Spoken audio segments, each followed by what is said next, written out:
Hey, welcome back to Who's Up. So today we got a guest in the building. But we're gonna let Justin take the lead on this one. So Justin, let your guest introduce herself and I guess, Okay. All right. Irina, go ahead and tell the people about yourself. Right, everybody, good morning. My name's Irina Lopez. I'm currently in a position of federal law enforcement. Just for CYA purposes, I'm not going to disclose who I work for. Just want to make sure that everyone's clear that this is just my sole opinion, that this is not a representation of my agency. But yeah, I'm excited to be here, excited to talk about the reality that we live in, the culture that we live in. My area patrol is Washington, D.C., and I've been in for just over a year now. Prior to this, no law enforcement experience, no military, but rigorous academy and yeah, one of the most difficult academies, police academies recognized by the whole world. So yeah, basically that's it. I went to college. I don't have a 4-year degree. I'm a college dropout. I speak 2 languages. I'm fluent in 2, intermediate on a third, English, Spanish, Portuguese. What else? Yeah, it's basically that's it.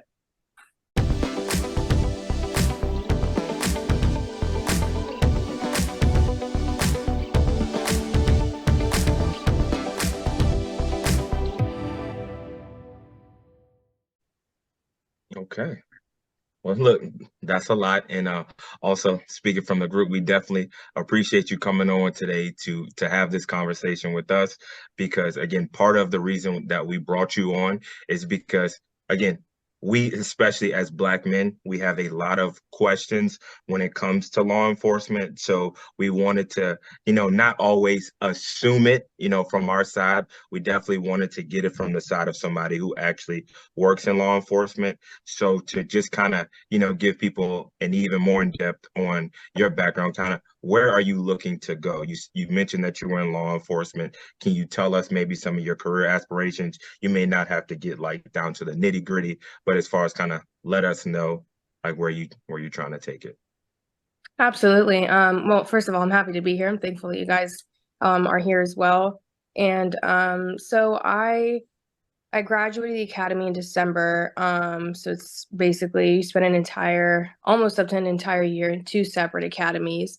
My initial goal was just to get in because I thought I'm a Hispanic female. I was born in Uruguay, which is beneath Brazil.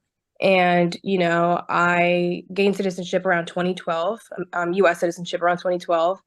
So I kind of limited myself from the jump when I applied, got in. Then I was like, okay, well, what's my goal now? Because they have different departments, right? They have, let's say, crime scene. So they have crime scene, they have canine.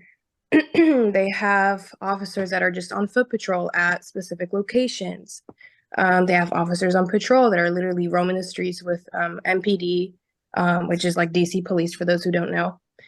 So once I started educating myself a little bit more about what I felt would be the best fit for me, I realized being on patrol and being on the streets was a good start.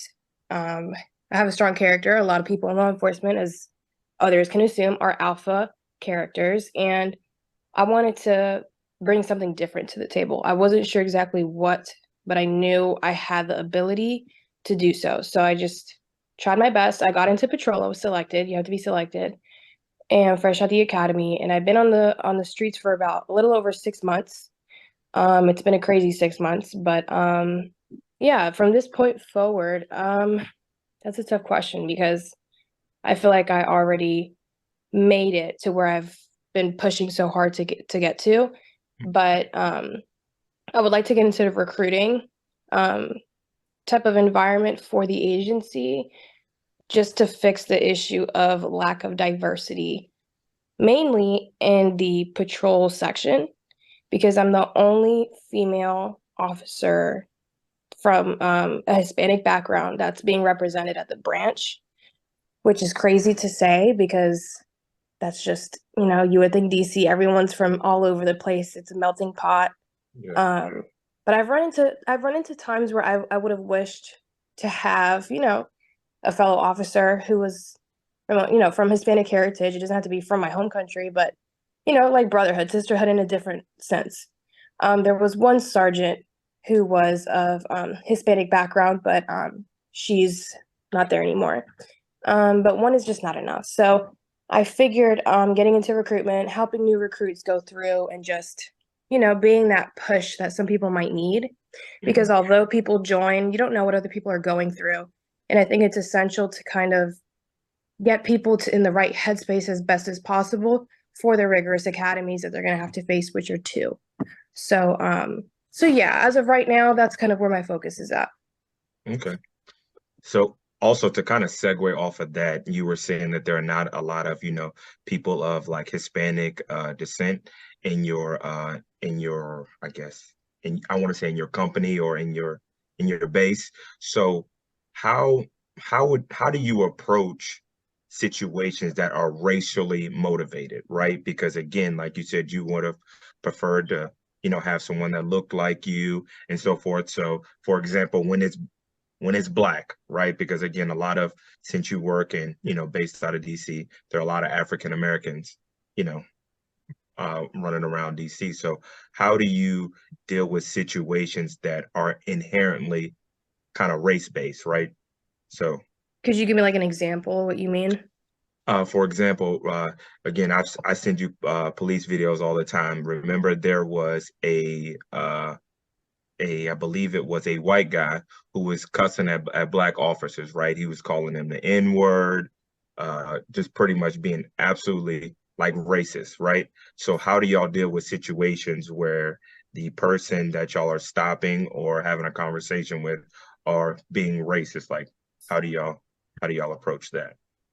Right. So I think it's specific to the officers on scene. And I also need to acknowledge it's also specific to the call and the immediacy of the threat in that time. Obviously, if we're in a situation where there's a weapon involved or somebody's subject to serious bodily injury or more, I'm personally not going to sit here and go back and forth, try to even initiate a further conversation if that's what's going on. I try to focus on public safety, everyone else's safety, our safety as police officers on scene, and then scene assessment, because we have to remember you show up to a scene, but you're called there, right? You don't know exactly what's going on. And that's part of the problem as well. With the media, we get clips of what's going on in certain segments of that scene, but we don't really know everything. The whole thing about policing is called totality of the circumstances. So without all the facts on the table, it's hard for anybody, whether it be someone who's, watching online or, like us who are just talking about a theoretical, whatever scenario. It's hard for us to have like a valid opinion because we weren't there. We don't have the facts. We don't have the charges. You know what I mean? Um, Personally, I have run into situations where people start, pulling the race card. And, my clapback is, well, you're assuming because I'm Hispanic, I'm not white. So let's not play that game, is what I say. Let's not play that game. I'm treating you with respect, and I'd like to be treated with respect as well. And I keep it moving. There's people who struggle with creating that boundary and not taking it personal. In policing, it's really easy to get caught up with your day to day, caught up with personal life. Everyone has family issues. Everyone has, personal things going on. And that's the part about at least patrol. I'm going to speak on patrol, where you have to be giving it your best every single day, because the moment that you're not giving it your best, you're subject to getting hurt or to hurting somebody else. And that is a serious issue that's not really being addressed. If you are too preoccupied to respond to a scene, you need to say something. If you are scared, you need to say something. You know, if we see something graphic on a scene and we're in a state of shock, our buddies, we're trained to be like, okay, they're not doing well, let's remove them. That's part of policing, having each other's back in that regard. If you see someone doing something wrong, you need to pull them. Hey, I don't care, grab them by the vest. Grab them by the vest. Hey, let's take a seat. Hey, calm down, take a few breaths. I got it. We'll switch roles. When you approach a scene, there's two positions. It's called a contact and a cover. A contact is the officer who's just making contact with the person talking. The cover officer is in charge of observing the surroundings and kind of taking mental notes of what's going on. So sometimes the other person might have better rapport with the subject than the officer who initiated the conversation. So sometimes you might need to switch your contact and cover, but that's part of policing, knowing the streets, knowing your environment, knowing what you can bring to the table, knowing how to speak to people. Anyone can slap a badge on and a vest and be like, oh, I'm a police officer. Okay, but what are you doing to better your community? You know what I mean? Are you investing the best of yourself into every call? You have to. It's literally part of the job. So it's a tough position to really comment on, but as for myself, that's how I try to see it. Okay. Okay, well, let's get a little more controversial, right?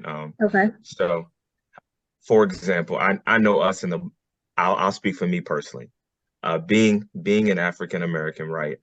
I I have seen, again, I know social media is not the best representation. You know what I mean? Like if they put cameras in my home and see some of the things that I said, I'm assuming that my job or my boss is right, really probably wouldn't like it, right?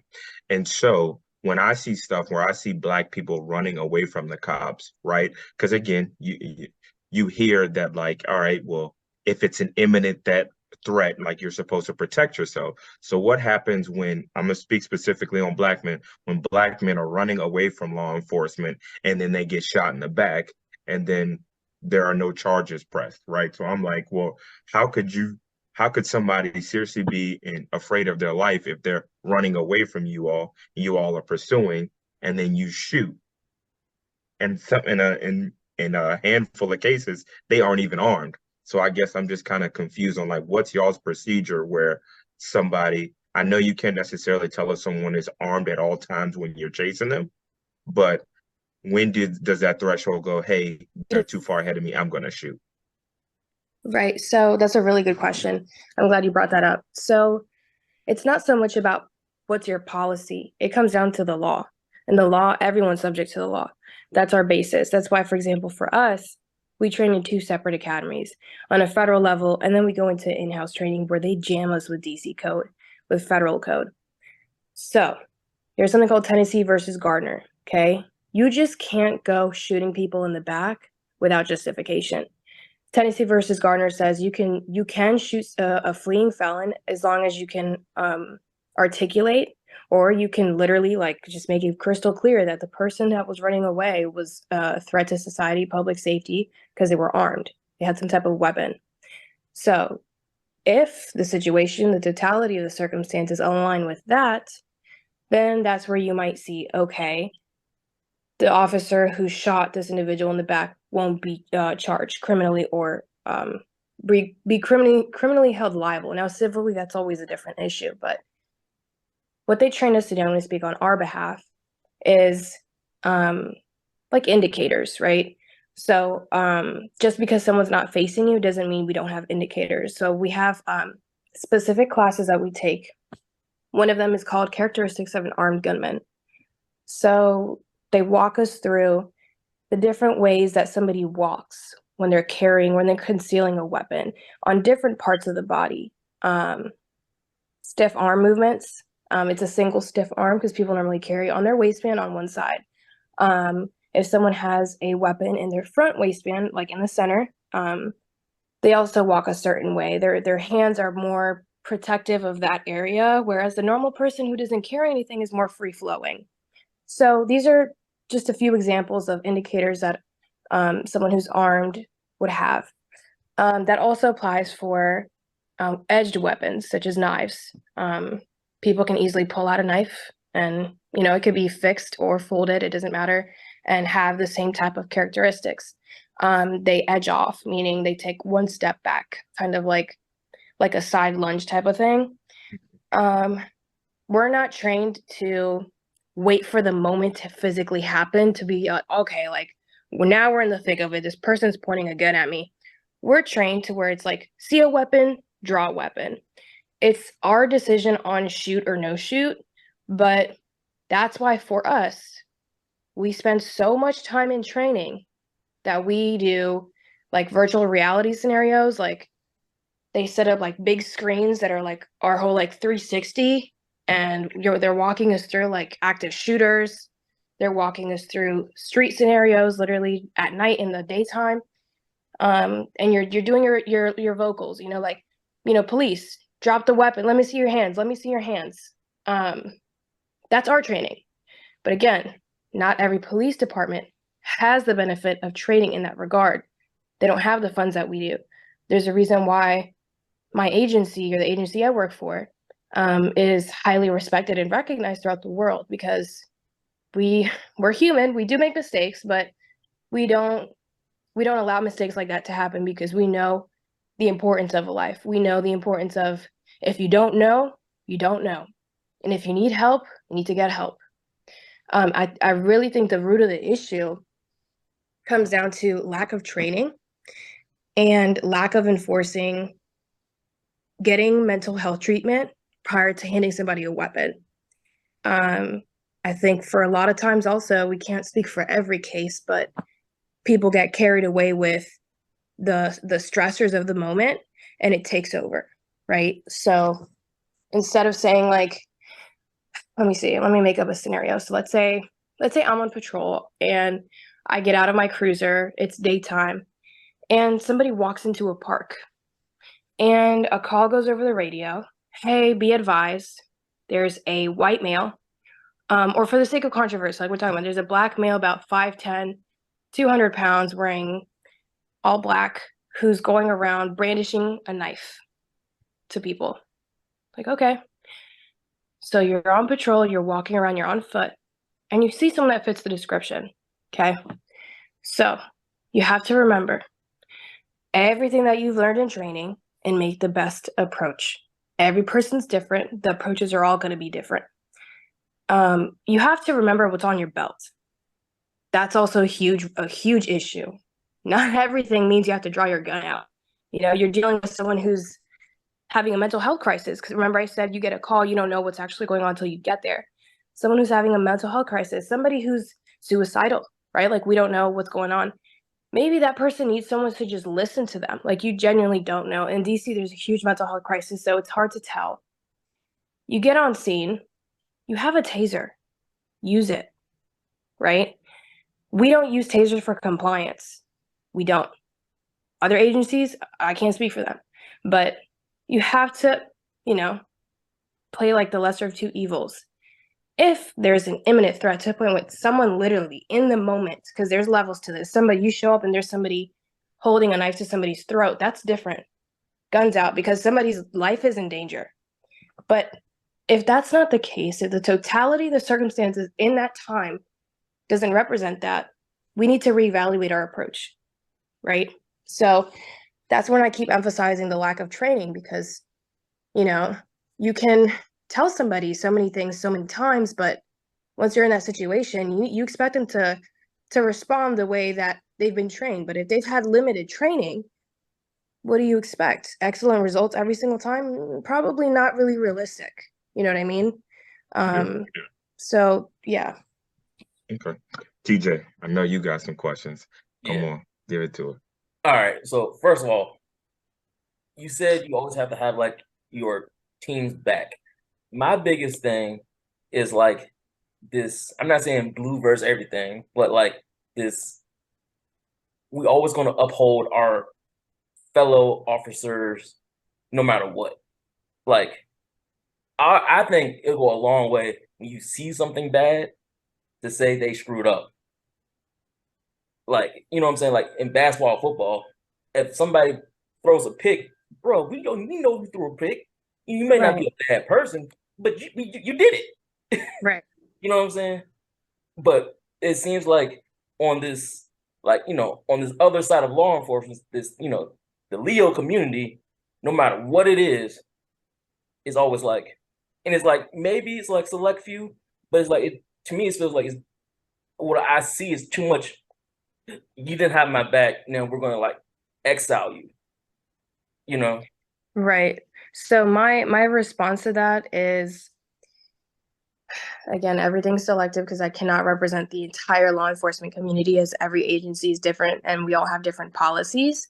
But given recent events, a lot of agencies have incorporated policy, not law, but policy, stating that something above the line of like, if you fail to intervene when an officer is not doing what they're supposed to do, then you will be held liable, right? You will face disciplinary action.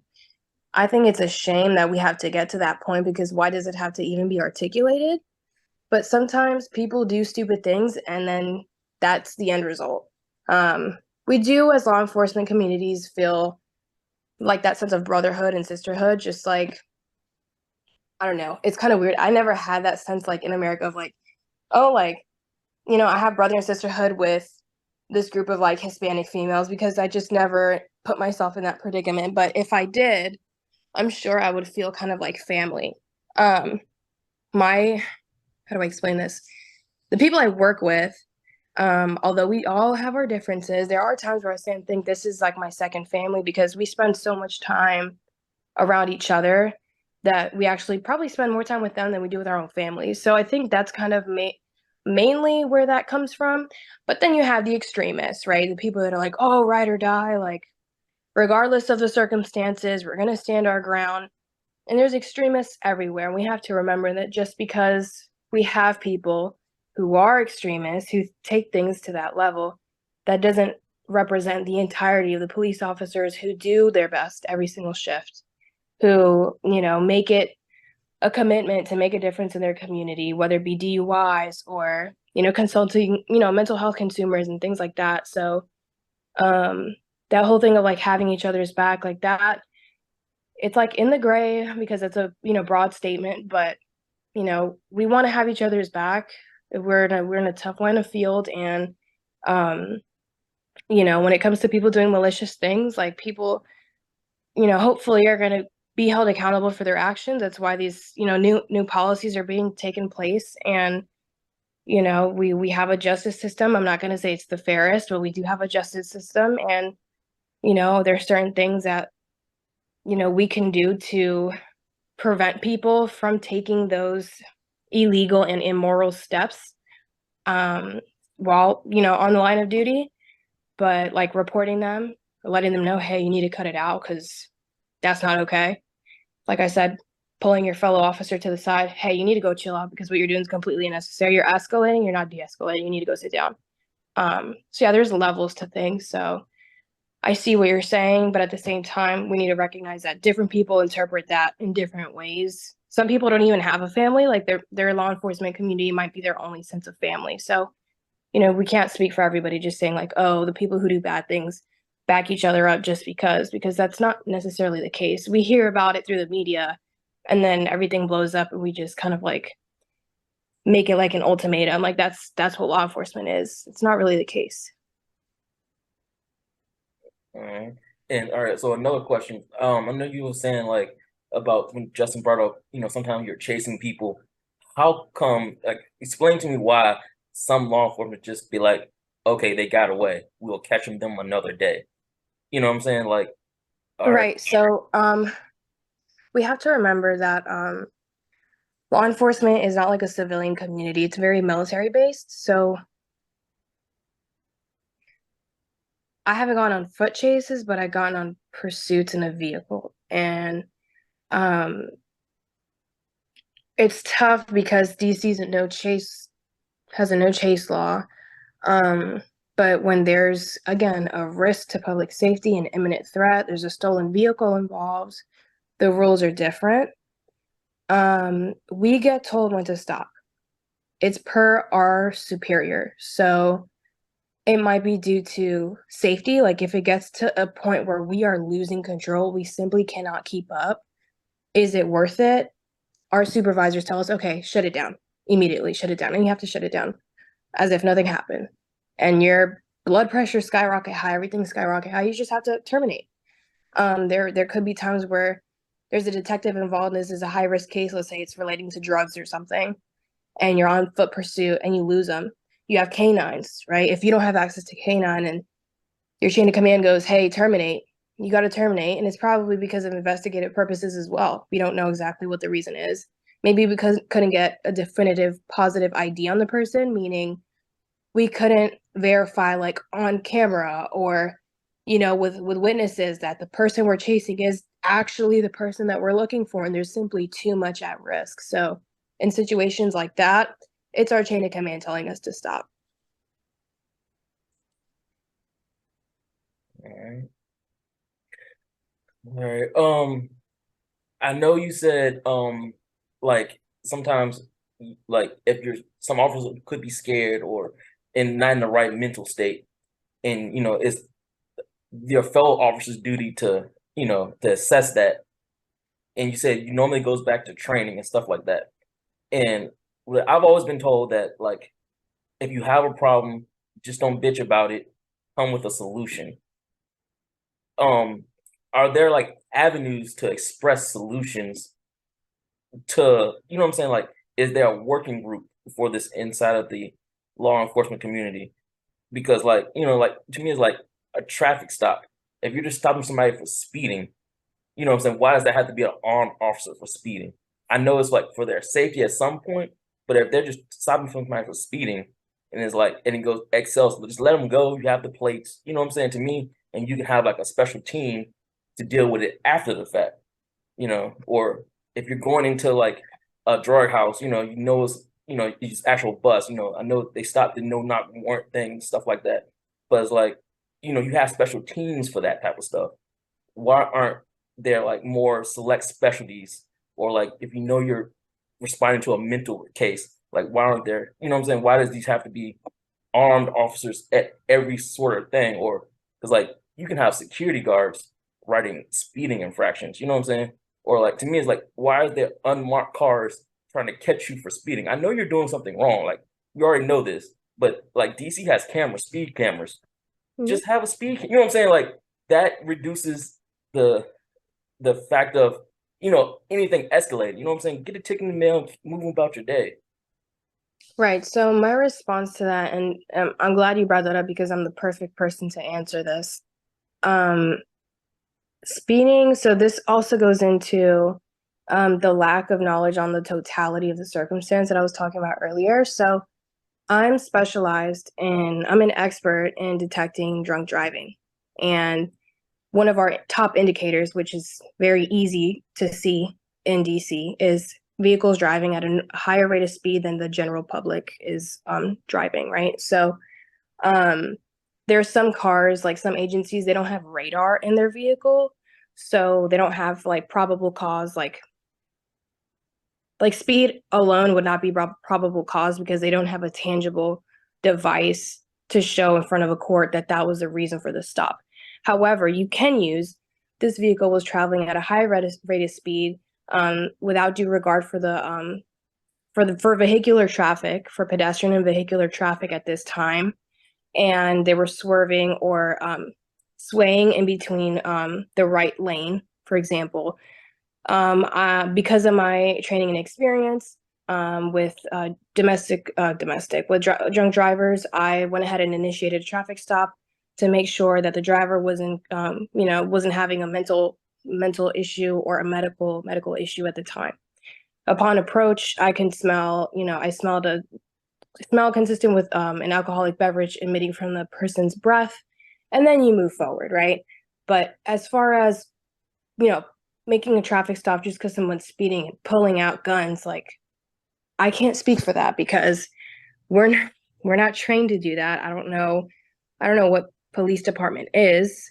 Um, and for any police department to just say, hey, we're gonna we're gonna pull guns out every single time we do a traffic stop, that's not realistic either. Like, we're trying to keep things on a level where nobody gets hurt. So it wouldn't be smart to, unless that tag comes back stolen, then you're mandated, at least for us, felony stop.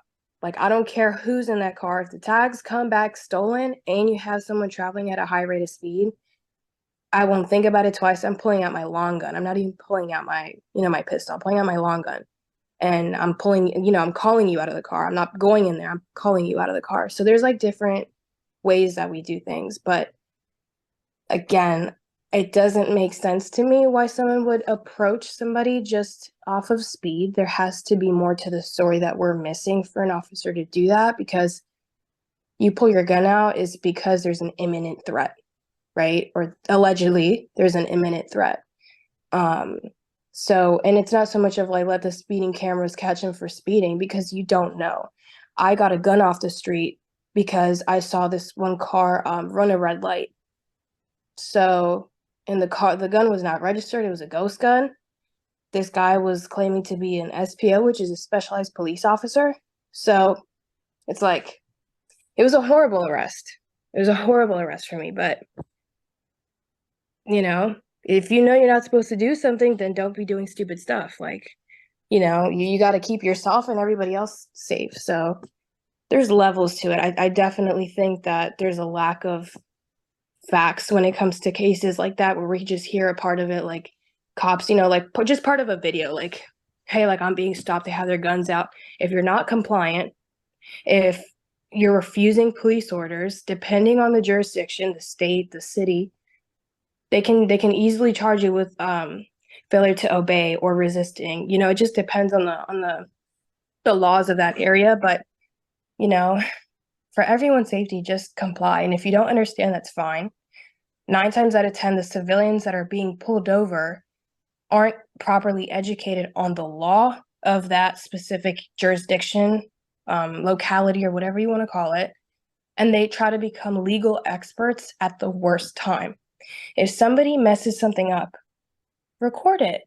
Take it to an attorney. Let your attorney decide whether something was done illegally or not, because we as the typical civilian, I'm talking as just typical civilian, we're not educated correctly, because there's so many subsections within a thing, within different statutes, that we might think we know something, but in reality, it's like our situation for that traffic stop falls under a different category, and we're completely on the wrong page, and we end up looking dumb because we're trying to be defensive for no reason. So if someone's being disrespectful, hey, I'm going to comply. I'm going to show you my hands. I'm going to show you my hands. I don't have any weapons. If you do, you stay where your weapon is. You're not going to touch it. I'm going to keep my hands where you can see them the entire time. I'm going to talk to you before I do absolutely anything. But I don't appreciate the way that you're talking to me or whatever. And I'd really appreciate if you can call your supervisor. Whether they call him or not, different story. But you did what you were supposed to do, and you're recording everything. So best rule of thumb, if you're having a troubling time with whatever traffic stop for whatever probable cause, yes, officer, I understand. For your safety and mine, I'm recording, and my hands are on my steering wheel. I'm not going to move until instructed to do so. I don't have any weapons on me. If I do, I have a concealed carry permit. My firearm is on my right side of my waistband. It's fully loaded. I don't have any ammunition, no drugs in the vehicle, just the gun itself, like whatever, right? And then we wait to see what happens. But it's the challenging behavior, the aggressiveness that puts officers on edge. And I can't speak for everybody. It gets people jittery. Like, I don't know what to do. Like, I'm trying to be nice to this person and they're being really complicated. Like, we have to escalate. We gotta hold it down. This is not how we wanted things to go. But, so I hope that answers your question. I know I was rambling for a lot, but for a long time, but yeah. like, it just brings up like another question. I know it's like you have to escalate, but like the training behind that, like, so I know you always supposed to like one step ahead of what you're supposed to do. So like, if they're, what I'm saying, you're supposed to stay, you're always supposed to keep the advantage. But Right. what type of training is there to just, what I'm saying, somebody is somebody not being compliant versus somebody just having, anger issues, or what I'm saying? Right. I do. So it's like, they're trained to like to differentiate that, or is it like, if you're having a bad day plus this person's having a bad day, and you're trained to always keep a head up, that could end up being a bad day for both people. It's like right.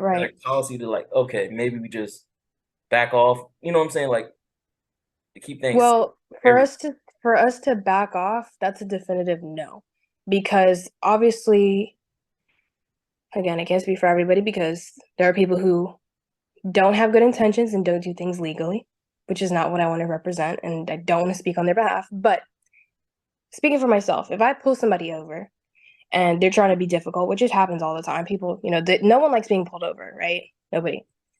So if the person's being difficult, I have to assess, okay, are they upset because I pulled them over, or are they upset because there's something more to it? This is where our investigation comes in, our training kicks in. Okay, we're going to ask additional questions. We're going to try to figure out exactly what's going on.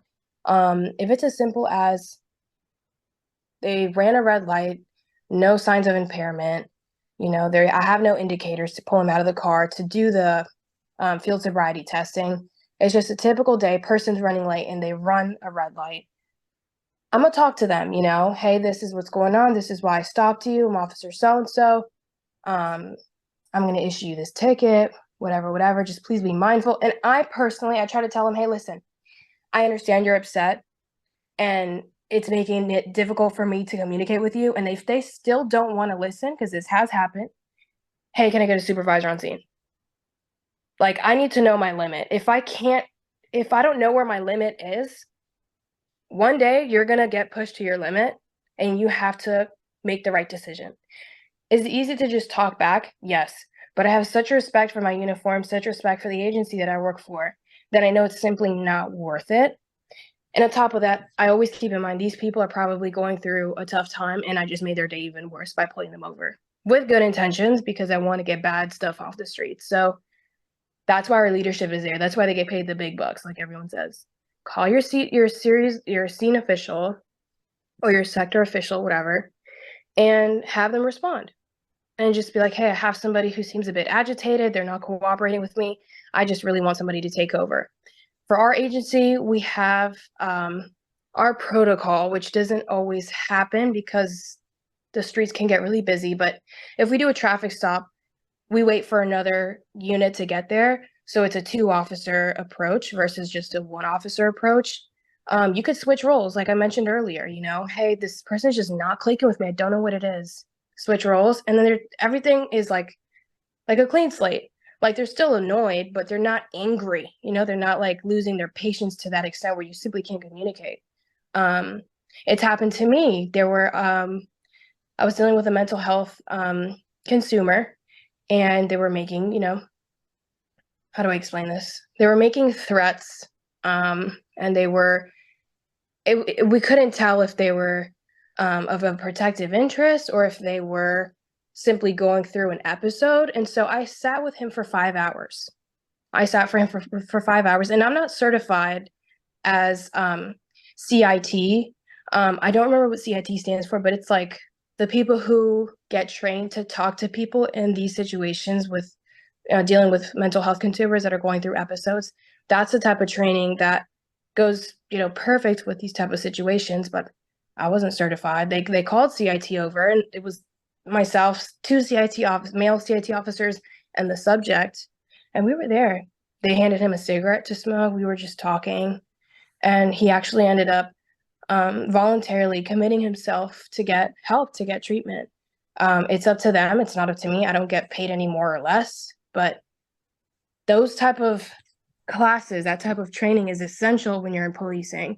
Again, every agency has their own policy on how many people we're going to send to this training or whatever. There's a budget, but that's where I kept emphasizing that lack of training. De-escalation is so important. That should be a mandate, just like it's mandated for us to know what DC code is. In my opinion, it should also be mandated for us to take de-escalation classes. It shouldn't be optional for you to sign up. It should be mandatory, right? Because that's essential on the streets. Whether you're not on patrol, even if you're just doing foot beats all day, it's mandatory. It should be. It should be. Also, the whole thing about diversity environments. You might have a situation where you want to deal with, I don't know, let's say I'm a young Hispanic female who just got caught shoplifting. I probably wouldn't want to talk to a white male officer because I don't know. I can't relate. Let's say I'm going through issues with my family, and he reminds me of my stepfather. Like, why would I want that? I want to talk to a female officer who can understand. And if that means, okay, we can go back and forth speaking English and Spanish, and that'll help me comply. That'll help me be cooperative. Why not? So there's a lot of aspects to this where it's like a work in progress. I think it's I don't want to say a failure, but it's a lack of growth from the departments themselves. But there's always budgeting issues. There's always something to hold us back from getting to those points. But I do think a lot of, police agencies are getting to that point. All right, I got a couple more questions. I got one. Let me get one real quick. Okay. This one, do you think that the cops shooting civilians that, and in our eyes are unjustified, do you think that number would go down if the taxpayers stopped having to pay the settlements and it started coming out of y'all's pension? And because when y'all get sued, when there are civil cases, it doesn't come out of the cops' money; it comes out of the taxpayers' money. So, how do you think that would change? Do you think that other cops would be like, "Yo, hey, Irene, I'm not going. Don't shoot him this time because last time when Bob did it, like our pensions dropped, right? Like I feel like when you start hitting people's pockets, you know what I mean, it starts changing a little bit." That's a really good point. Honestly, I'm looking at this with a cold mind. My answer is no, it wouldn't change. And the reason for that, in my mind, is because when you're under such adrenaline, when you're in the thick of it, for lack of a better term, when you're in the thick of it, you're not going to have the time, or your thoughts are simply not going to take you to, okay, my money. Like you feel, because that's why they pull the trigger. You feel that your life is in danger, right? I mean, I can't speak for all the situations, but for generally speaking, I guess that's fair to say that's why the officer pulls the trigger, because they feel. Now, whether the totality of the circumstances align with that, that's a different story. But the officer must have felt that someone's life was an imminent threat for them to pull the trigger. That's the only thing crossing their mind. Survival. You're in survival mode. You're either in hunt mode or in survival mode. Hunt mode, you're actively in the pursuit, in the foot chase. Hunt, after that, it's in their hands. I don't think it's easy to say things in hindsight, after something happens. People can take the extra time to think about, the money and how it's going to affect their pocket. Yeah, but also think about it this way. Officers who don't do things legally, such as, let's say they just shoot somebody who's unarmed and they have no probable cause, they have nothing to work with, just malicious intent, which is murder, it's homicide. They also have to take money out of their pocket to pay for attorney fees because the agency is not going to represent them. They don't want that. You know what I mean? So I see that's a really good point to bring up, but personally, I don't see how that would even apply, because you're not thinking about money when your life, you feel like your life is in danger, or someone else's life is in danger. So All right. Another question. I know, like the alphabet community, like your special FBIs and stuff like that. Mhm. They don't really get the, I guess, media play of being so bad, like making the mistakes, and it's more so like the local PD is where like that interaction is with the I hate police. Like, you know what I'm saying? Mhm. So, you think that difference, is it because that federal level is much more highly specific and trained, or is it because they don't actually have the interaction on the day to day like like the local PDs do? So, I think it could be a little bit of both. But for example, when you think of FBI, let's say, in our minds, we're thinking someone who sits behind a desk and works cases. They're working with case law and they're just focusing on specific high level cases. That's not always the case. It's kind of going back to what you mentioned earlier, having these subdivisions, people who specialize in different things. There's a lot of civilian clothed officers that roam the streets of DC on a day to day. Everyone knows that. We might not see it because they blend in really well. They've been doing it for years, but just because, it's the cliche of, it's like a alphabet agency, they're probably not getting in real police work, real street work. That's not always the case, because when you have, especially in DC, because when you have cases that the FBI gets involved in, there's a lot of intelligence that goes behind it. There's a lot of footwork that goes into, fact finding. And so I do think that a part of why there isn't a lot of stuff on the media regarding unjustified shootings on behalf of federal agencies. I think a big part of that does go down to the fact that they train us for so long, and it's a real rigorous environment, and you really get to a point where if you don't understand, then you're not going to keep up, if that makes sense. So I do think that is helpful, and that is a good point, because for a lot of federal agencies, they have to send you to two different academies. There's a federal one, and then your like in-house academy where you learn specifically what your department or your agency focuses on. Like CIA and FBI, they do different things, but they're still federal agencies, so they have to go to that federal academy. So yeah, I do think that attributes to the lack of media coverage, but at the same time, they probably do things that go under the radar that should be covered by media but aren't, because there's, not to get into the media too much, but we all can, I think, recognize that there is some type of bias nowadays with media coverage. So that's a valid point, but that's just what I think. Go ahead, Dr. J. I saw you had your hand up.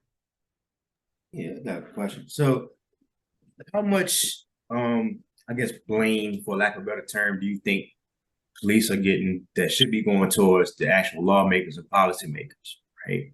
Like, for example, we talked about speeding, right? Maybe you don't have to even have this interaction if the speed limit is different, right? So that's not a choice that the law enforcement makes. That goes like level up, right? Correct. Okay. That's what I was wondering. So what's your thoughts on that? You think they could make your life easier if they adjusted a few laws?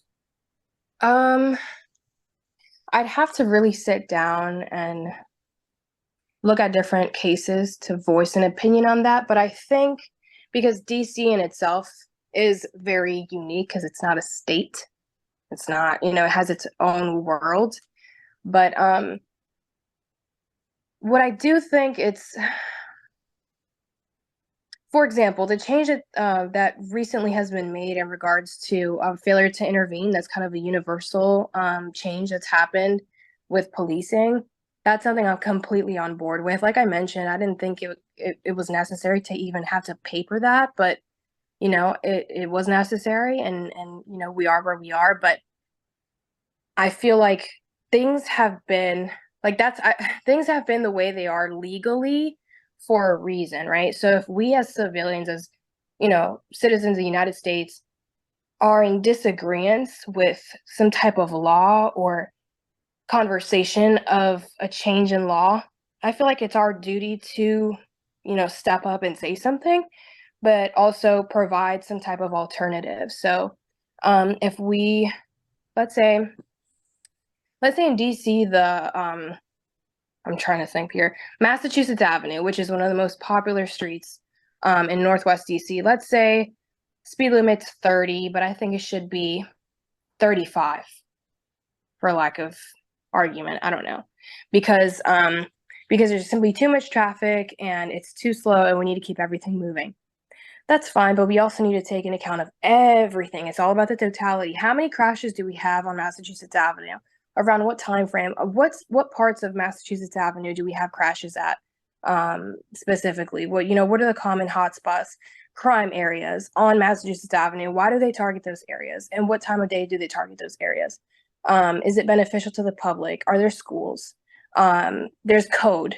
There's specific code in different districts. So we have to take that into account. So if we, as a typical civilian, just going about our day to day, we observe these things and we're in disagreement with them, I think it's our duty to say something and to provide an alternative in an educated and civil manner.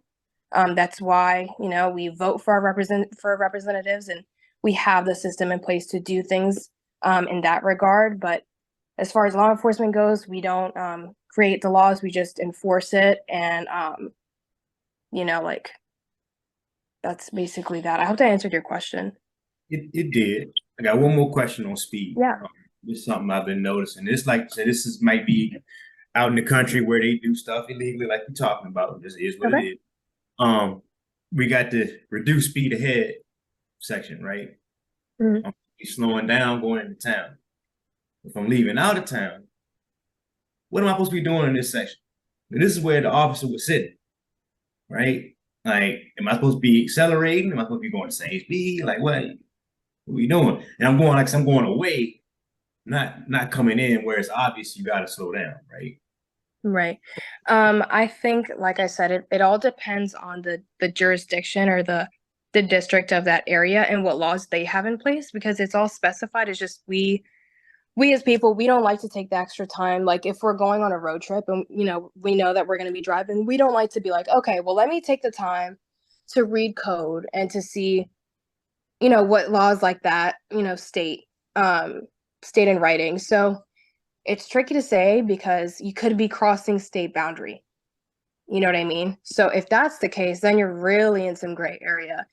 But again, that's where, if that's something we're passionate about and we genuinely want to know the answer to, we need to consult somebody who's an expert in law and in that specific section of law, to kind of get a better answer.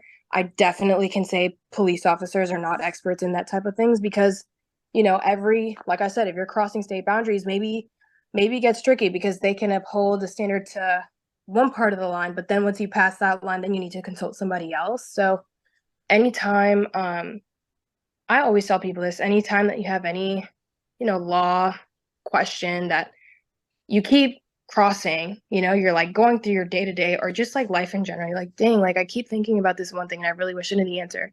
We have to think about the totality and who would be the best person, the most accurate response, right, for us to get that question answered to just be able to proceed like at ease with.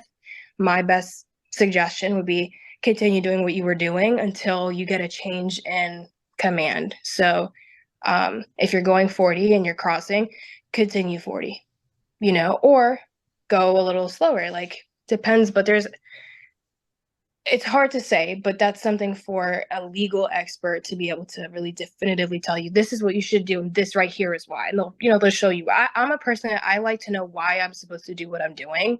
So, I think that would be the best approach in that situation. I got one for you. Go ahead. Okay. So why do you, again, I'm not asking you to speak for anybody else. This is just your opinion. Why do you feel like there's so much distrust in the Black community for police officers? And how do you think, as being in that field, what do you think is the best way to try and repair some of that trust? That's a deep question. I think a lot of it just roots down to a culture thing. And just hear me out when I say this. Because Hispanic, my Hispanic community is guilty of it as well. I think we're so used to, I'm trying to think of the right words here. I think we're so used to not putting ourselves to like our fullest potential automatically with anything, with a career, with, a business plan. I think we're so used to just bumping ourselves down and staying there that we don't motivate one another to be better and see things differently. So kind of like Stockholm syndrome, if you're familiar with that, like someone who's going through a domestic issue, they know that they're, being abused. They physically, emotionally are being abused. Police are constantly at their house. They get to the point where they have to testify and they claim they don't remember. Charges are dropped, and then things like that keep happening time and time again. I think that's a big issue that no one's really talking about. It's like the elephant in the room. Like, just because I am Hispanic doesn't mean that I don't have as much potential as the person to my right or my left.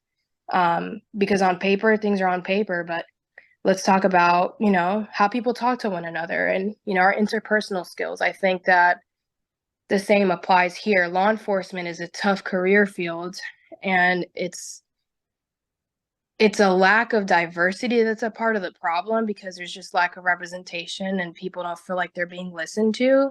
So why try to, I can kind of understand why try to kind of meet on like even grounds with someone who just doesn't understand you. But at the same time, that's can also go into the Stockholm syndrome. Like, if I try to look at things with an open mind and the officer approaching me is not being disrespectful, they're being assertive and they're telling me A, B, C, D, you know, I can't automatically jump in and say, well, I don't trust them. Because of everything I see in the media, I don't trust them. Maybe if we change our approach as police officers and as civilians on the street, on the other hand, when we have these interactions, we can see different results. But for the most part, based off what I've seen, there's a lot of repetition. So we do the same exact thing, but we expect different results. That's not how things work. So if I'm getting pulled over and I don't, let's say theoretically speaking, I get pulled over and I don't like police, why would I be challenging and be aggressive, and not in a sense of because there's something already wrong, but just from the beginning? Why would I have that approach if I have that in the back of my mind of, this is what I keep seeing in the media? I don't want to do the same thing because I might get the same result. Because when you get your emotions so high up, you start to lose sense of your common sense, right? You're not in touch with yourself. You're not in touch with your environment. And as a typical civilian, we don't think like law enforcement at all. We don't think, okay, well, I'm fidgeting with my fingers in between my legs. And as law enforcement, we're like, dude, let me see your hands. Like, you know what I mean? So I think that it's a culture thing. I mean, I hate to mention it, but that's just my opinion. And um, we just have to do better. We have to push one another to say, hey, we need to be more educated. We need to be more informed. If we have questions, then we need to ask those questions. If our questions are being answered, then we need to refer to a legal professional and let the legal professional do what they need to do. And if a case needs to be open because there was an illegal stop or whatever the case may be, I'm going to leave it to my attorney because that's why they're an attorney and I'm not. I'm trying to be the best person I can be, whether it be, oh, I'm running late, having a bad day, ran a red light, and that goes with the officer going back to what we were just speaking about, you know, talking to people like you're a person yourself, like it's not something that you can always teach people. Unfortunately, it goes back to culture. Like in my community, my Hispanic community, I feel like it's more common for us to be welcoming to one another, just from our traditions of like the cheek to cheek kiss when you meet somebody, or I feel like we have that like family dynamic constantly, with people we're meeting. If you're a friend of mine, I'm going to treat you like family, but not every culture is like that. So I do think that also plays a huge role. I just think people, including law enforcement, need to take things a step back. And if you need to take an extra second, breathe, and just collect yourself before you continue, then do so. And open communication is always best. Okay, officer, like I mentioned, my hands are going to be on my steering wheel. I am going to let you know I do feel a bit scared because I've never gotten pulled over before, or, just because of what's going on in the media. And I want to do what's best. Can you guide me? I don't want to be difficult. I just want guidance. Can you just communicate with me? Actively communicate with me. Is that something that you can do? Because I genuinely appreciate it. You know what I mean?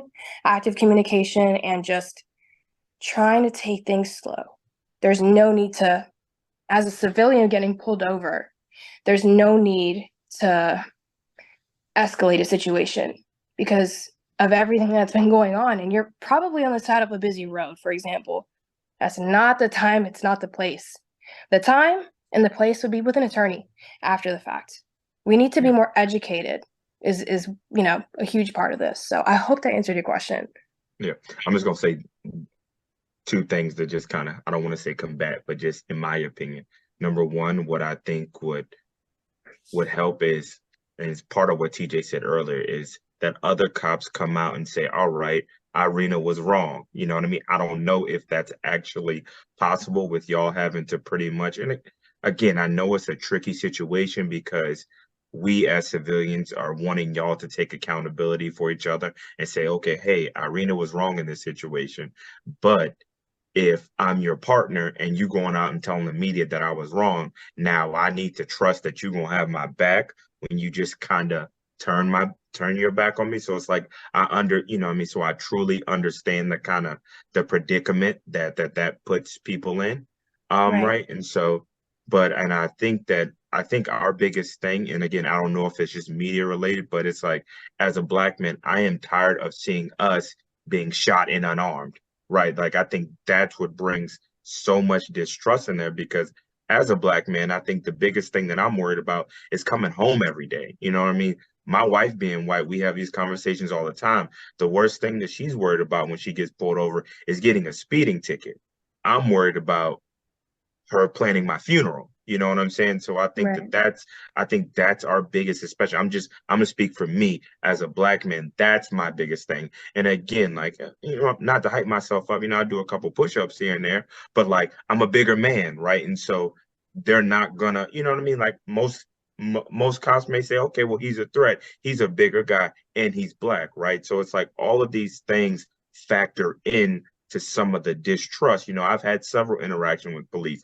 I've had one officer let me go. And I had one other one follow me to my house, wait outside my house, and just really stalkish type behavior, right? So I'm not going to always let the media dictate everything. Some of it has to come from personal experience, but just my overall opinion is if we saw more officers taking accountability, we saw more officers like being like, hey, hey, yo, that was my bad. Wife didn't make the dinner the way I liked it at home today. So I came off a little, Right. came off a little angry, right? Like, again, we know that like I got to type in a couple keys, you got to chase people down, right? So I understand that there's a difference between the levels of stress on the Can job, I but it's budge in like, for 1 second right yeah, there? yeah. So my response to your statement is, how do you know that that conversation between officers doesn't happen after the fact? Well, after the fact they dead or when? Like, let's say, because that was a perfect topic right there. So let's say there is a traffic stop. You're not, let's say you're pulled over and you're not having the best interaction with the contact officer, as I mentioned earlier, the cover officers on your front passenger side window, just standing there for observation purposes and safety. So you go about your day. Let's say you just got a ticket for running a red light. And you're really upset because the officer came off a little heavy toned and just maybe a tad unprofessional, let's say. How do you know that when you pull off, that those officers don't rekindle and talk about what happened Well, to I address think the what same Justin's saying, concerns that you were addressing, yeah, I think right? what Justin's saying is not that maybe the conversation isn't happening, that conversation isn't being media sized, like, so we know that it's happened. You know what I'm saying? Like, it's not Right. okay. I understand. You know what So, I'm but saying? that goes back to my point of like media having the bias. So But it doesn't really have to be media, we like don't like the like, totality of the circumstances, right? So unless, and it's hard to say because like we're pulling off, like why would I want to go back and ask, hey, did you talk, you know what I mean? But I'm gonna just put it out there, me being on the street and doing stuff like that, I've seen it happen. I've had even a sergeant tell me one time, well, you know, like this girl, she was giving me indicators of a DUI just by her driving pattern, and I pulled her over, and she didn't have a valid driver's license. And then it was taking us forever to get a return on her driver's license, and I'm like, listen, like this driver's license looks real, it feels real. We're taking forever to get this out the way. She came back clear. Her criminal history came back clear. Passenger was clear. I'm like, listen, there's no point in me issuing a ticket. I just don't. And I had a sergeant tell me, well, maybe to add more validity to your stops, you should start ticketing people. Well, I don't have to, and it doesn't help me in any circumstance because I'm spending more time on stupidity when I could be chasing other people who are actually drunk and driving. So we have those aftermath conversations, and not every time that we do a stop or whatever, the media is going to be right there recording us. I think this goes back to just understanding and being educated on like, okay, we need to clear the call. Like, as a civilian, try to put ourselves in the shoes of a law enforcement officer. We show up, we get a call, scene assessment, we handle the scene. We have to talk about what happened to clear. You know what I mean? Or you just clear immediately. Okay, I issued this person the ticket and like there's nothing else to talk about.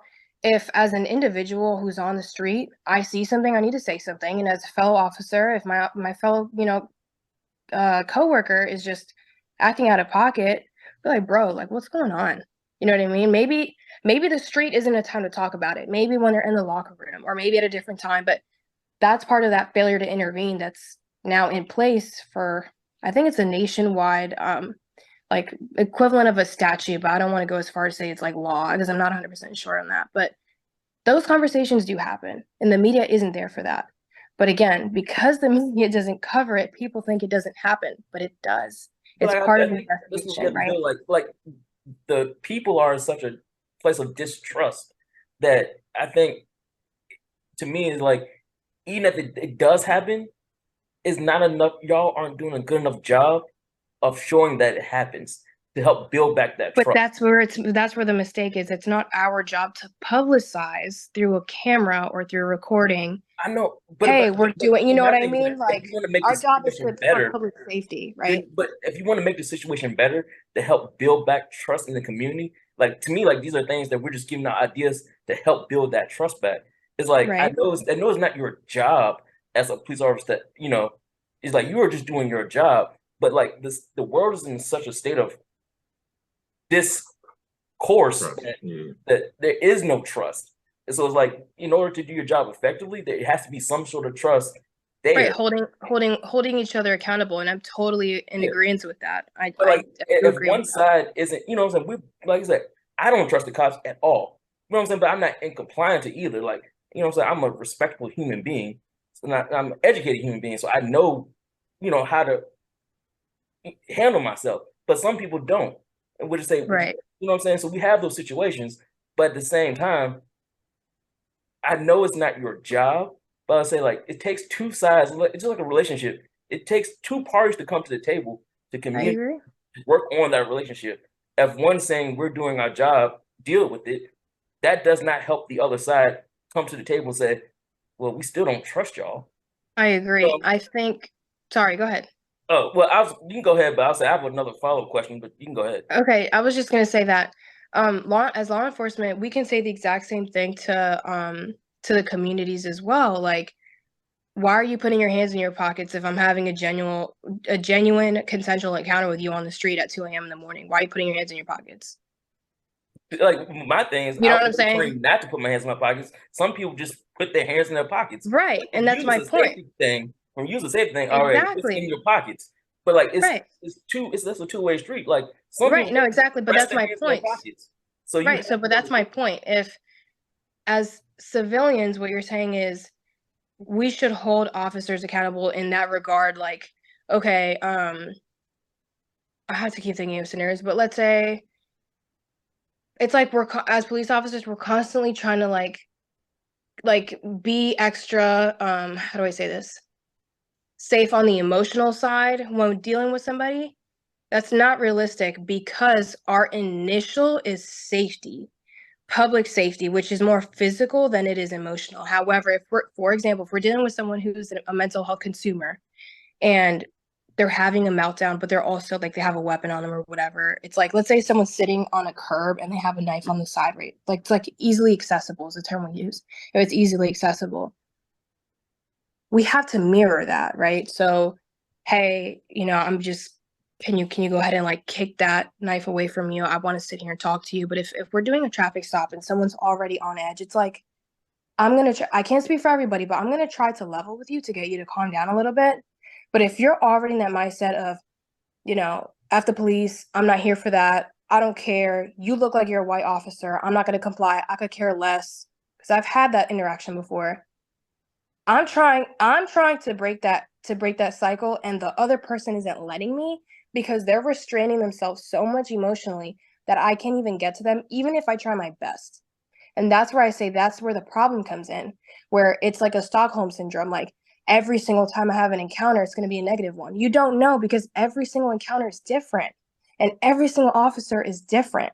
So, as bad as I want to change how you see law enforcement, which is a reason why I even joined law enforcement to begin with, because it's not easy being a female minority in law enforcement, I'm dealing with these people who just treat me like dirt. And it's like, I'm addressing you respectfully. I'm asking if you have questions. I'm talking slowly so you can understand.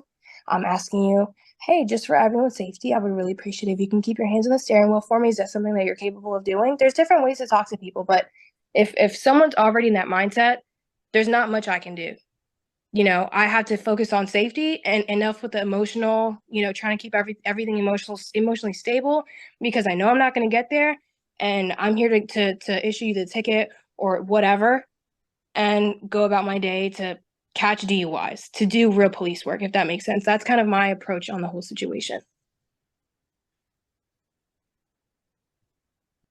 Well, no, I was gonna just pick at Danny Ocean a little bit and say a lot of this sound like RA training that we had at ODU, like de-escalate, you know, keep a calm mind, all that kind of, don't have your defense already up. But I was Right. gonna kick it to Danny Ocean, see if he had anything to chime in with.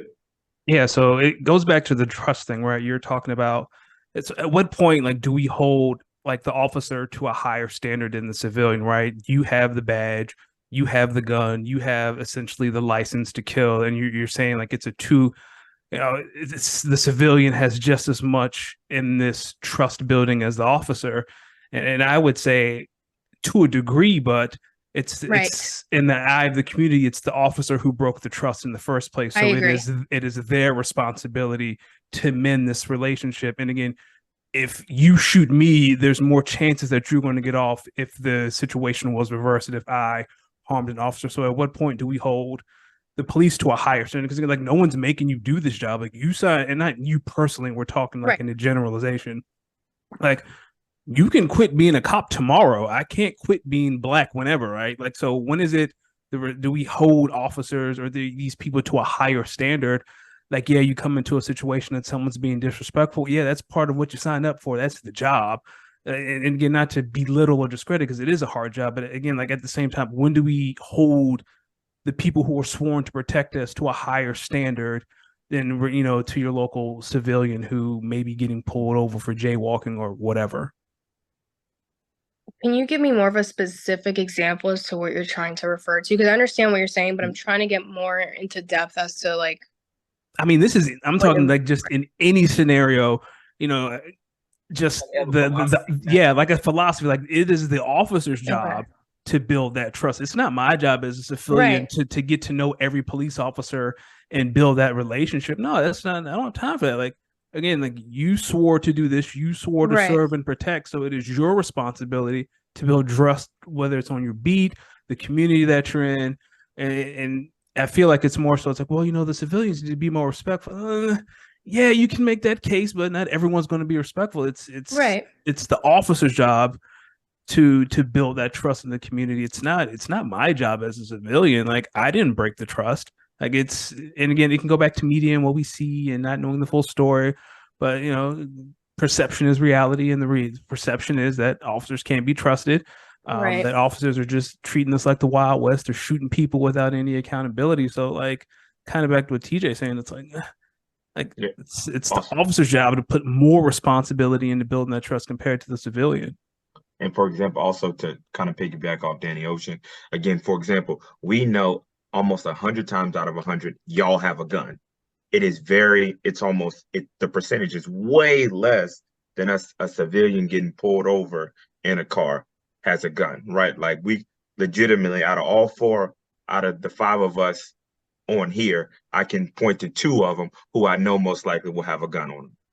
And it ain't me, it ain't Dr. J, and it ain't Danny Ocean. You know what I'm saying? Like every time, right? So you will always be in the position of a power in the traffic stop. Number 1, because you're a cop, and number 2, because you got a gun. I don't carry one, right? So when it comes, and like you said, I know you can only speak for you. You come to the car, you're very nice, you're polite, put your hands up there for me, please, wave them in the air like you just don't care, like whatever you want, like we gonna do that. But it's the other ones, right? And so it's like, that's where it comes from, like the trust perspective, because I've had nice cops that tell me, yo, you was going way too fast. And I've had other ones being like, shut up, I don't need to hear nothing from you, right? So it's like, that's where we're coming from with like the overall trust campaign, and why y'all kind of got to do it, because y'all are the ones that are in power. So I totally agree. I think I worded things in an incomplete manner when I stated what I said. Trust, it's literally in our core values of to uphold trust and worthiness. So I'm totally in agreement with that. It is the officer's duty to invoke trust with the public, right? Because without that, our police work just gets more difficult by the day, as we can see from a day to day. But I'm also holding everyone accountable because I'm also civilian when I'm not in my uniform, right? So, for example, I did get I did have a situation with MPD actually when I was on the way home from work in my civilian car, and it's all about holding each other accountable. And I held that officer accountable because you don't know who you're pulling over. Like you just see, you know what I mean? Like you don't know until you're in that situation. So, and I've actually thought about this. I don't know if counties, cities, states have the funds for this, but I think if we did auditing, that would help hold people accountable because you're doing undercover work to hold people accountable, but that's also a dangerous game because as we know, or we suspect, this is all alleged, there's a lot of conspiracy theory. I'll just leave it at that, right? Especially when it comes to like the alphabet agencies that we know, such as, the top dogs, if you guys understand what I'm saying. So there could also be a lot of restraint because of that, like, oh, we don't have time, we don't have the funds. But what if I have someone who purposely flies by me and I don't respond and it's an audit? What if I pull someone over and that's an active audit? It was done on purpose to see how I interact with the public, I think that would drastically help remove a lot of the bugs of different agencies, for lack of a better term, because you don't really know how someone acts unless they're truly in their element. So if you have someone that's doing like a ride along and that's part of your, like, let's say performance review, which doesn't happen for us, our performance review, we go into the station and it's just like face to face. You don't really know how that person's interacting, right? So in law enforcement, an official shows on scene, they see how you're interacting. But outside of that, there's not a lot of officials who can definitively say, we have this recording. We had an audit. This is how you interacted. Your behavior is literally unacceptable. You violated policy. You basically like defamed the uniform. Like you're making us look horrible. There was, instead of de-escalation, there was escalation. There was unprofessionalism. There was lack of, just everything you can think of. I think unless we do something of that caliber nationwide, we're going to continue to run into these issues where people get scared and make the wrong decisions. People think that their ego is higher than the law. And unfortunately, we're going to continue to run into these issues until people are held accountable. So as far as I'm concerned, that's kind of like one of the only options I've actually like thought about that could help everybody, because no one likes one parasite that just ruins everything. Yeah. So yeah. Okay. All right, I got one last question, then we'll wrap this up. It's kind of like a two-part question. Okay. All right, so the first part of the question is, do you feel that a police officer is literally the most powerful person in the world of county or state, wherever district that person has power in?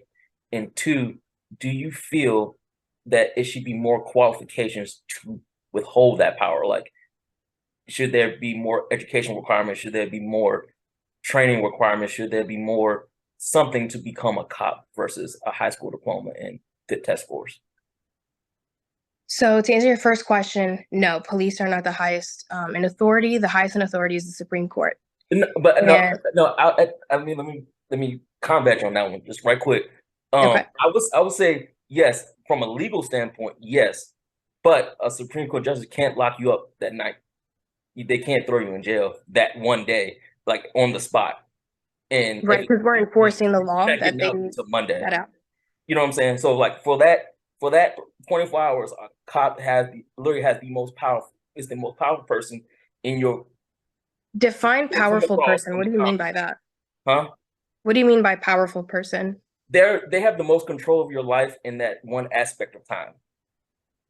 I think you as an individual have the most control over your life in any moment in time, because I get to dictate if I'm going to go out and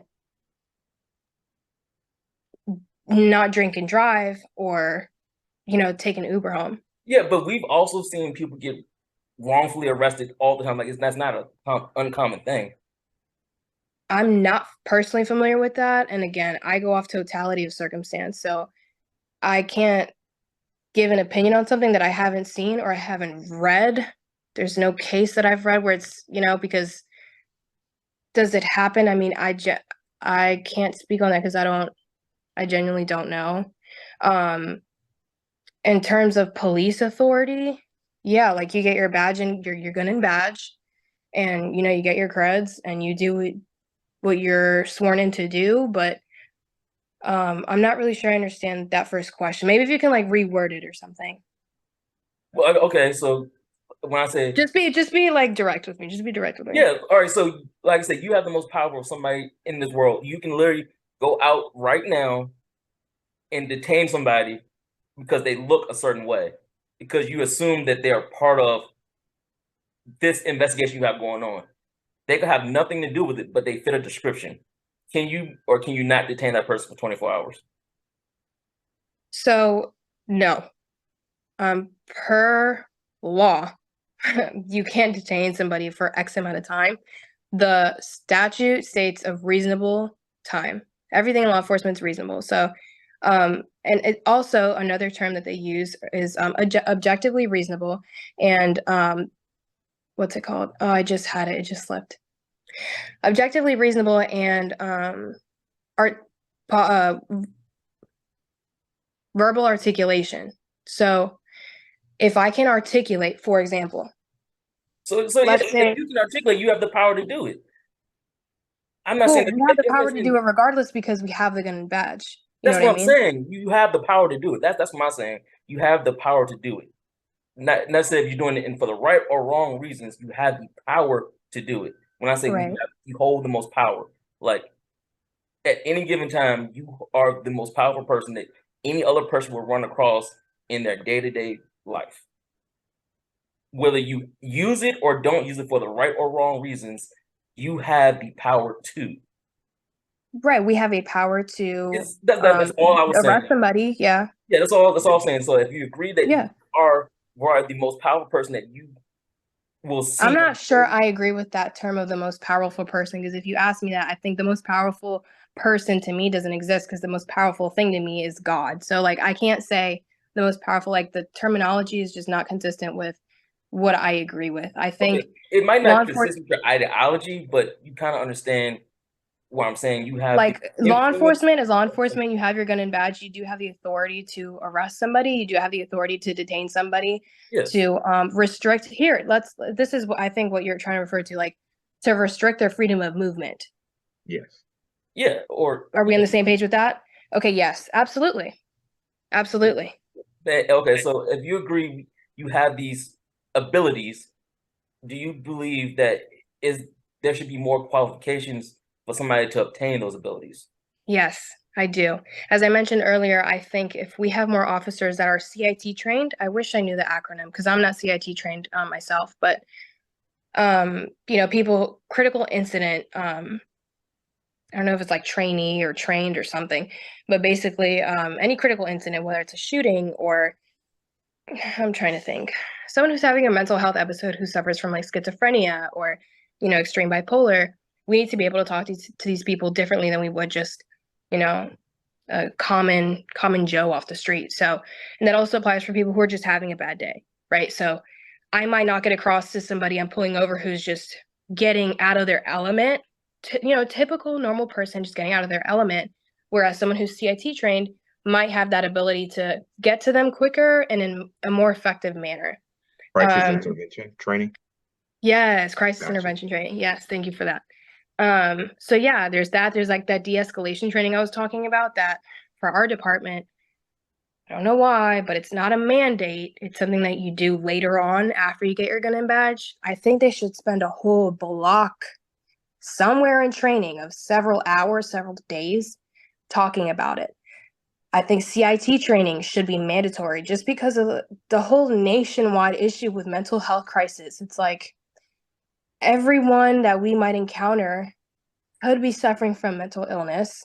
You pull 5 people over on a Wednesday, you don't know. And are you going to really wait for someone who's CIT certified to show up on the scene? It's like essential time. So it can only help. The more training, the more experience that we give these officers, realistic based training, emphasis on realistic, because we can put like poorly graphicked, that the screens I was mentioning earlier in the very beginning with like active shooter, knowing your six, meaning like what's behind you and what's around you, is essential. But it's also important when you're having an interaction with somebody, just, who's having a bad day, that you pull them over and they start to escalate. Hey, like, what's going on? Like, I see that you're starting to get frustrated. Can you talk to me a little bit? Let's put this aside. Is there something that you want to talk about? Can I help you? Do you need resources? You know what I mean? So it's all about the approach, but it's also about the willingness. As somebody who just has a clean record, has a high school diploma, and is physically fit, wants to be in law enforcement, it's not as simple as that. You know what I mean? The standard should be high, and it should be held to that standard. I'm federal, so automatically federal is a whole different ballgame than it is from a local PD, like you guys mentioned earlier. But I think it can only help. It can only help. And we need to change our focus with recruitment. We need to focus on diversifying the workforce. And that doesn't mean like just like based off someone's complexion of their skin, because I look white, but I'm Hispanic. It's let's look at the history of this person. Let's see how did they grow up? Did they have a lot of domestic issues growing up in law enforcement? They're cleared. They passed the clearance for the mental evaluation, but what could they be good at? What could they bring to the table? Let's really invest in our officers. If we took the extra care and the extra time, I do think that it could help eliminate these bugs that I was mentioning earlier, because I don't know how else to refer to them. These bugs that just intervene in a negative way and just ruin all of the good that the good police officers do on a day-to-day. All right, sounds good. I appreciate you stopping by. Thank you for this conversation. It's gonna be a wrap for us today, but follow us on social, IG, Who's Up _podcast. If you have any questions, any concerns, email us, topics, anything, want to talk, email us at 1-800-WHO'S-UP@gmail.com. I appreciate everything. Thank y'all. Have a great day. Thank you for having me. Thank you. Thank you. Bye. Already.